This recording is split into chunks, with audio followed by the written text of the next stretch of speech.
আবেদনৰ কোনো বিশেষ প্ৰক্ৰিয়া নাই গতিকে আপুনি অনলাইনে আবেদন কৰিব লাগিব 9144টা টেকনিচিয়ান পদৰ বাবে আবেদন কৰিব পাৰিব আজিৰ পৰা আৰম্ভ হৈছে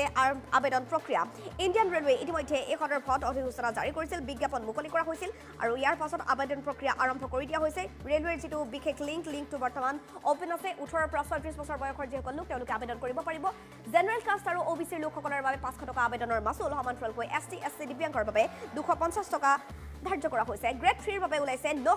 7900টা পদ আৰু 7900 পদৰ বাবে আপুনি আবেদন কৰিব পাৰিব সমান্তৰালকৈ গ্ৰেড 1 ৰ বাবে 1100 পদ খালী হৈছে বুলি জানিব পৰা গৈছে আৰু indianrailways.gov.in এই লিংকটো আপুনি মনত ৰাখক এইটো লিংকত গৈ আপুনি খুলিব লাগিব এপ্লিকেশন আপুনি অনলাইন কৰিব লাগিব অনলাইন এপ্লিকেশনৰ যিখন ফৰ্ম তাত খুল খাব সেই ফৰ্মখন আপুনি ফিল আপ কৰিব লাগিব যেনেকৈ আপুনি অফলাইন এখন ফৰ্ম ফিল আপ কৰে যেনেকৈ নিজৰ নাম ঠিকনা ইত্যাদি লিখে ঠিক তেনেকুৱাকৈ আপুনি নাম ঠিকনা ইত্যাদি লিখি আপোনাৰ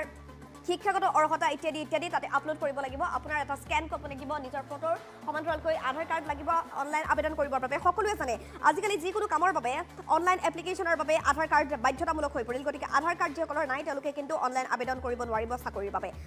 বাবে আবেদন কৰিবলৈ হলে আপোনাৰ আধাৰ কাৰ্ড বাধ্যতামূলক আৰু শেহতীয়াকৈ বাধ্যতামূলক কৰি দিয়া হৈছিল বাৰ্থ চাৰ্টিফিকেট যিসকল লোকৰ বাৰ্থ চাৰ্টিফিকেট নাই তেওঁলোক যথেষ্ট অসুবিধাত ভোগা দেখিবলৈ পোৱা যায় কাৰণ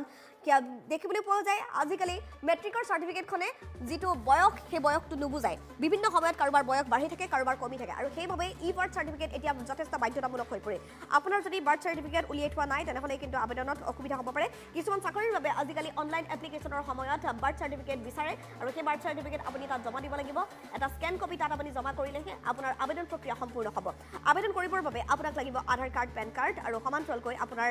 যিটো শিক্ষাগত অৰ্হতা সেই অৰ্হতা দিব লাগিব সমান্তৰালকৈ আপুনি যদি আগতে কৰবাত চাকৰি কৰিছিল বা আপোনাৰ কামৰ যদি কিবা এক্সপেৰিয়েন্স আছে তেনেহলে এক্সপেৰিয়েন্স সাৰ্টিফিকেটও আপুনি জমা দিব পাৰে অনলাইন এপ্লিকেশনৰ সময়ত যিখিনি ডকুমেন্টছ আপোনাৰ পৰা বিচাৰিব সেই ডকুমেন্টখিনি আপুনি স্ক্যান কপি এটা আপলোড কৰিব লাগিব আৰু তাৰ পাছতে আপোনাৰ আবেদন প্ৰক্ৰিয়া সম্পূৰ্ণ হ'ব ৰেলৱেত হাজাৰ হাজাৰ চাকৰি ওলাইছে শীঘ্ৰে আবেদন কৰক কাৰণ আজিৰ পৰা আবেদন প্ৰক্ৰিয়া সম্পূৰ্ণভাৱে খুলি দিয়া হৈছে প্ৰতিগৰাকী নিবনুৱাৰ বাবে আপোনাৰ বয়স যদি 18 পৰা 36 বছৰ তেনেহলে আপুনি আবেদন কৰিব পাৰে জেনাৰেল কাষ্টৰ আৰু ওবিচিৰ লোকসকলৰ বাবে 500 টকা ধাৰ্য কৰা হৈছে indianrailways.gov.in এই লিংকটোত গৈ আপুনি আবেদন কৰক দেশৰ প্ৰতিগৰাকী নিবনুৱাৰ বাবে সুবৰ্ণ সুযোগ এই মুহূৰ্তত আমি জনাই আছো অসমৰ নিবনুৱাসকলে আবেদন কৰক শীঘ্ৰে ৰেলৱেত হাজাৰ হাজাৰ পদ খালী হৈছে আৰু খালী হৈ থকা পদবোৰ পূৰণ কৰিবৰ বাবে শীঘ্ৰে আবেদন প্ৰক্ৰিয়া বিচাৰিছে প্ৰতিগৰাকী লোকৰ পৰা 9144টা টেকনিচিয়ান পদৰ বাবে খালী হৈছে ইফালে আজিৰ পৰা আবেদন প্ৰক্ৰিয়া আৰম্ভ কৰি দিছে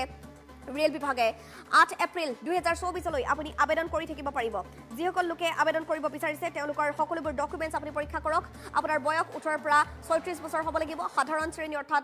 জেনাৰেল কাষ্ট আৰু ওবিচি লোকৰ বাবে 500 টকা আবেদনৰ মাচুল এছটি এছচি আৰু দিব্যাংগৰ বাবে 250 টকা ধাৰ্য কৰা হৈছে আবেদনৰ মাচুল গ্ৰেড 3 ৰ বাবে আবেদনৰ যিসকল লোক ওলাইছে তেওঁলোকে 7900টা পদৰ বাবে আবেদন কৰিব পাৰিব আৰু গ্ৰেড 1 ৰ বাবে 1100 পদ খালী হৈছে indianrailways.gov.in এই লিংকটো মনত ৰাখক আপুনি গুগলত গৈ এই লিংকটো ক্লিক কৰক আৰু তাৰ পাছতে এটা যেটো পোৰ্টেল খুল খাব সেই পোৰ্টেলটোত এপ্লিকেশন ফৰ্মখন আপুনি দেখা পাব সেই এপ্লিকেশন ফৰ্মখন আপুনি ফিল আপ কৰিব লাগিব ফিল আপ কৰি আপুনি আপলোড কৰিব লাগিব নিজৰ সকলোবোৰ ডকুমেন্টছ আপোনাৰ আধাৰ কাৰ্ড যদি আছে তেনেহলে নিশ্চয় আপুনি আবেদন কৰিব পাৰিব আপুনি যদি প্ৰকৃত ভাৰতীয় নাগৰিক আপোনাৰ আধাৰ কাৰ্ড আৰু বাৰ্থ চাৰ্টিফিকেট যদি আছে তেনেহলে শীঘ্ৰে আপুনি আবেদন কৰক সমান্তৰালকৈ শিক্ষাগত অৰ্হতাৰ আপোনাৰ চাৰ্টিফিকেটৰ স্ক্যান কপি আপুনি তাত আপলোড কৰিব লাগিব পাৰে কাৰণ বিচাৰিব পাৰে এপ্লিকেশনৰ সময়ত কেতিয়াবা এপ্লিকেশন কমপ্লিট নহলে সম্পূৰ্ণ এপ্লিকেশন নলয় গতিকে এপ্লিকেশনৰ সময়ত আপোনাক যি ডকুমেন্টছ বিচাৰিব সেই ডকুমেন্টছ আপুনি দিব লাগিব নিবনুৱা সকলৰ বাবে নিশ্চিতভাৱে এইটো এটা আমি ভাল খবৰ জনাই আছো ভাৰতবৰ্ষৰ যি প্ৰান্তত ইণ্ডিয়ান ৰেলৱেৰ পদবোৰ খালী হৈ আছে আৰু সেই খালী পদবোৰ শীঘ্ৰে পূৰণ কৰাৰ চেষ্টা কৰা হৈছে ইণ্ডিয়ান ৰেলৱে দুমাহ পূৰ্বেও এক অধিসূচনা জাৰি কৰিছিল আৰু কৈছিল যে ইণ্ডিয়ান ৰেলৱে প্ৰতিখন ৰাজ্যত খালী হৈ থকা পদবোৰ পূৰণৰ চেষ্টা কৰা হৈছে ইণ্ডিয়ান ৰেলৱেত খালী হৈ থকা পদবোৰ যিবোৰ অৱসৰ লৈছে অৱসৰ লোৱাৰ পাছত যিবোৰ পদ বৰ্তমান খালী হৈ পৰিছে সেই খালী পদবোৰ পূৰণ কৰা হ'ব বুলি প্ৰতিশ্ৰুতি দিয়া হৈছিল আৰু এপ্ৰিল মাহৰ ভিতৰত সকলোবোৰ পদ পূৰণ কৰাৰ প্ৰচেষ্টা আৰম্ভ কৰিছে ইণ্ডিয়ান ৰেলৱে আৰু নিবনুৱাসকলৰ বাবে এইটো এটা ভাল খবৰ যে তেওঁলোকে আজিৰ পৰা আবেদন কৰিব পাৰিব 24 এপ্ৰিললৈকে এই আবেদন তেওঁলোকে কৰি থাকিব পাৰিব 8 এপ্ৰিল আবেদনৰ শেষ সময়সীমা বান্ধি দিয়া হৈছে বুলি জানিব পৰা গৈছে আবেদনৰ বাবে আপোনাৰ বয়স 18 পৰা 36 বছৰ হ'ব লাগিব আপোনাৰ বয়স 18 বছৰ হ'বই লাগিব আৰু 36 বছৰতকৈ কম হ'ব লাগিব 36 বছৰ হোৱাৰ লগে লগে কিন্তু আবেদন কৰিব নোৱাৰিব জেনাৰেল কাষ্ট আৰু ওবিচিৰ বাবে আবেদনৰ মাচুল 500 টকা এছটি এছচি দিব্যাংগৰ বাবে 200 টকা ইফালে গ্ৰেড 3 ৰ বাবে 7900 পদ খালী হৈছে আপুনি আবেদন কৰিব পাৰে গ্ৰেড 1 ৰ বাবে যদি আবেদন কৰিব বিচাৰিছে তেনেহলে 1100 পদ তাত খালী আছে indianrailways.gov.in এই লিংকটোত গৈ ক্লিক কৰক আৰু এতিয়াই আপোনাৰ আবেদন সম্পূৰ্ণ কৰক আপুনি যদি নিজৰ মোবাইলটোত আবেদন কৰিব জনা নাই তেনেহলে কোনো ইন্টাৰনেট জনা ব্যক্তিৰ সহায় লওক আৰু আবেদন কৰিবলৈ তেওঁৰ আপুনি সহায় ল'ব পাৰে অনলাইন এপ্লিকেশন একেবাৰে সহজ আপুনি যেনেকৈ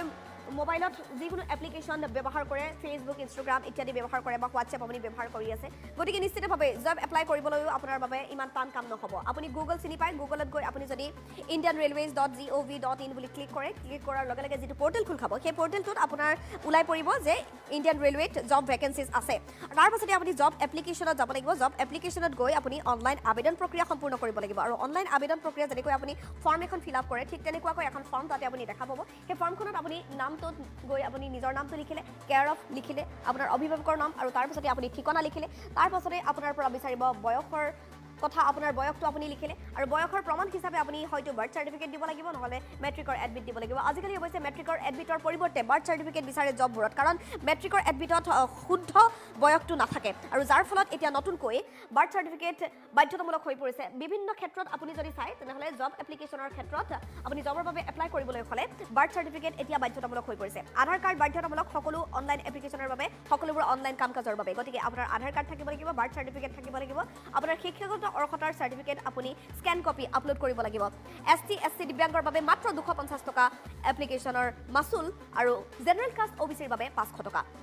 গ্ৰেড 1ৰ বাবে 1100 পদ খালী হৈ আছে আৰু এই খালী পদবোৰ শীঘ্ৰে পূৰণ কৰা হ'ব আৰু এপ্ৰিল মাহৰ ভিতৰত ৰেলৱেত খালী হৈ থকা সকলো পদ পূৰণৰ চেষ্টা কৰা হৈছে indianrailways.gov.in ক্লিক কৰক আৰু এতিয়া আপুনি আবেদন কৰক দেশৰ নিবনুৱাসকলৰ বাবে এয়া সুবৰ্ণ সুযোগ ৰেলৱেত ওলাইছে হাজাৰ হাজাৰ চাকৰি এই চাকৰিবোৰ অতি শীঘ্ৰে পূৰণ কৰা হ'ব আৰু এপ্ৰিল মাহলৈকে পূৰণ কৰা হ'ব সকলো খালী পদ 9144টা টেকনিচিয়ান পদৰ বাবে আবেদন কৰক এতিয়াই আজিৰ পৰা আৰম্ভ হৈছে আবেদন প্ৰক্ৰিয়া শীঘ্ৰে কৰক আপোনাৰ হাতত থকা সকলোবোৰ ডকুমেণ্ট সাজু কৰক 8 এপ্ৰিল 2024 লৈ আবেদন কৰিব পাৰিব আবেদনৰ বাবে আপোনাৰ বয়সৰ সীমা 18 পৰা 36 বছৰ ধাৰ্য কৰা হৈছে ইণ্ডিয়ান ৰেলৱেৰ তৰফৰ পৰা সাধাৰণ শ্ৰেণী অৰ্থাৎ জেনেৰেল কাষ্ট আৰু OBCৰ বাবে আবেদনৰ মাচুল 500 টকা এছটি এছচি দিব্যাংগৰ বাবে 250 টকা ধাৰ্য কৰিছে ইণ্ডিয়ান ৰেলৱে গ্ৰেড 3ৰ বাবে ওলাইছে 7900টা পদ এই পদৰ বাবে আপুনি আবেদন কৰিব পাৰে গ্ৰেড 1ৰ বাবে খালী হৈছে মুঠ 1100 পদ আৰু এই পদবোৰ এপ্ৰিল মাহৰ ভিতৰত সম্পূৰ্ণ কৰা হ'ব indianrailways.gov.in যাওক আৰু শীঘ্ৰেই আবেদন কৰক আবেদন প্ৰক্ৰিয়া ইতিমধ্যে আজিৰ পৰা আৰম্ভ কৰি দিয়া হৈছে আৰু 8 এপ্ৰিল 2024 লৈ অহা মাহলৈকে আপুনি আবেদন কৰি থাকিব পাৰিব আপোনাৰ হাতত সম্পূৰ্ণ এটা মাহ আছে এই এক মাহ আপুনি আবেদন কৰিব পাৰিব কিন্তু শীঘ্ৰে আবেদন কৰি দিয়া হয়তো আপোনাৰ নামটো অতি শীঘ্ৰে শৰ্ট লিষ্টেড কৰা হ'ব কাৰণ শৰ্ট লিষ্টেড কৰাৰ পাছত আপুনি পৰীক্ষাত বহিব লাগিব আৰু পৰীক্ষাত অৱতীৰ্ণ হোৱাৰ পাছত যদি আপুনি পৰীক্ষাত উত্তীৰ্ণ হ'ব ইয়াৰ পাছতেই আপোনাক নিযুক্তি প্ৰদান কৰিব ইণ্ডিয়ান ৰেলৱে আৰু ইণ্ডিয়ান ৰেলৱে সকলোবোৰ খালী পদ এপ্ৰিল মাহৰ ভিতৰত সম্পূৰ্ণ কৰাৰ লক্ষ্য লৈছে আৰু সেইবাবে বিচাৰি আছে আবেদন দেশৰ প্ৰতিগৰাকী নিবনুৱাই আবেদন কৰক আৰু ইণ্ডিয়ান ৰেলৱেত চাকৰি লওক ইয়াৰ বাবে আপোনাৰ এপ্লিকেশ্যন শৰ্ট লিষ্টেড কৰা হ'ব আৰু আপুনি পৰীক্ষা দিব লাগিব আৰু এই পৰীক্ষাত আপুনি উত্তীৰ্ণ হোৱাৰ লগে লগে উত্তীৰ্ণৰ লিষ্টখন প্ৰকাশ কৰিব ইয়াৰ পাছত এপ্ৰিল মাহৰ শেষলৈকে ইণ্ডিয়ান ৰেলৱে খালী পদবোৰ পূৰণ কৰিব বুলি জানিব পৰা গৈছে নিযুক্তি প্ৰদান কৰা হ'ব হাজাৰ হাজাৰ নিবনুৱাক